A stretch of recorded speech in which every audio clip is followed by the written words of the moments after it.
পানশি এবং পাঁচপাই রেস্টুরেন্ট স্বল্প বাজেটে আদি সিলেটি রেসিপির খাবার পরিবেশনের জন্য বেশ বিখ্যাত হোটেল দুটি। স্বল্প বাজেটে দৈনন্দিন খাবার পাওয়া যায় বলে সিলেটে বেড়াতে আসা পর্যটকদেরও পছন্দের তালিকার শীর্ষে থাকে এই দুই হোটেল। তবে নানা ধরনের অনিয়ম পাওয়ায় এই দুই হোটেলকে বিশাল অঙ্কের জরিমানা করেছে র্যাবের ভ্রাম্যমাণ আদালত। এই জরিমানার পরিমাণ 6.5 লাখ টাকা। সোমবার সকাল থেকে এই অভিযান পরিচালনা করেন র্যাব 9 সিলেটের নির্বাহী আখতারুজ্জামান। এতে উপস্থিত ছিলেন র্যাব 9 এর সিনিয়র এএসপি নাহিদ হাসান সহ র্যাবের একটি দল। প্রথমে অভিযান চালানো হয় সিলেটের জল্লারপাড়স্থ পাঁচপাই রেস্টুরেন্টে। অভিযানকালে অস্বাস্থ্যকর পরিবেশে খাবার তৈরি, খাবারে কাপড়ের রং মেশানো এবং অপরিচ্ছন্ন পরিবেশে খাবার তৈরি এবং পরিবেশনের কারণে পাঁচপাই রেস্টুরেন্টকে 3 লাখ টাকা জরিমানা করা হয়।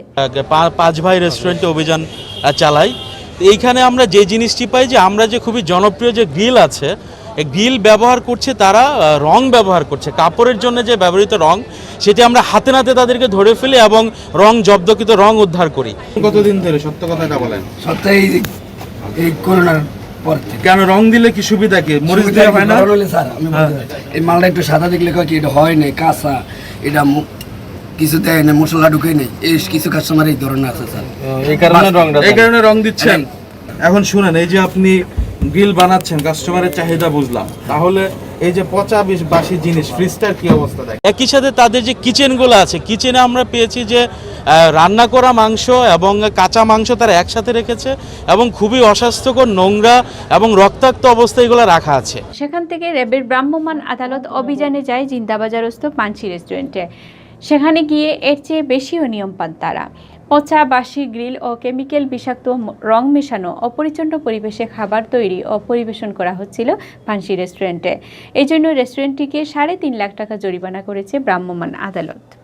পরে আমরা নগরের এই যে পানশি রেস্টুরেন্টে অভিযান চালাই। এইখানে আসলে একই বিষয় আমরা দেখতে পাই যে এখানে আমরা পেয়েছি একইভাবে সেই রং, কাপড়ের যে রং যেটি আর্টিফিশিয়াল ডাই এবং এটি ডাইয়ের জন্য ব্যবহার করা হয়, কাপড়ে রং করার ক্ষেত্রে ব্যবহার করা হয়, সেটি তারা যে বিভিন্ন ধরনের গ্রিল আইটেম আছে, চাপ আইটেম আছে, সেগুলোকে কালারফুল খুবই লাল রঙের করার জন্য সেটি ব্যবহার করছে।